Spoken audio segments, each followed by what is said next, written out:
మూర్తులు, బాలీవుడ్ మహానుభావులు, అదేవిధంగా టాలీవుడ్ లో గొప్ప గొప్ప నటులు ఎవరైతే ఉన్నారో మరి వీళ్ళందరికీ చేతులు చచ్చుబడిపోయినాయేమో, ఎవరి చేతుల్లోకి ప్లకార్డులు రావట్లేదు. జస్టిస్ ఫర్ మోమితా అని చెప్పేసి ఒక్క నోరు కూడా తెరవట్లేదు.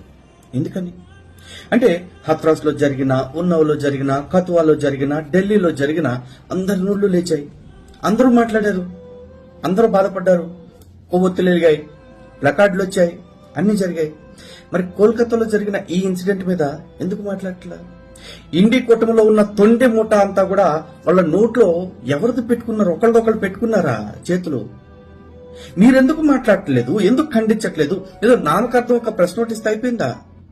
బీజేపీ పాలిత రాష్ట్రాల్లో జరిగినప్పుడు ఎంత అగ్రెసివ్ గా రియాక్ట్ అవుతున్నారు అన్ని రాష్ట్రాలు ఎందుకు? నిన్న మొన్న మణిపూర్ లో ఒక సంఘటన జరిగితే ఎంత దారుణంగా రియాక్ట్ అయ్యారు, ఎంత పెద్ద ఇష్యూ చేశారు, ఇంటర్నేషనల్ ఇష్యూ కింద మార్చారు కదా. మరి ఇప్పుడు పోయింది కూడా ఒక ఆడపిల్ల ప్రాణమేగా.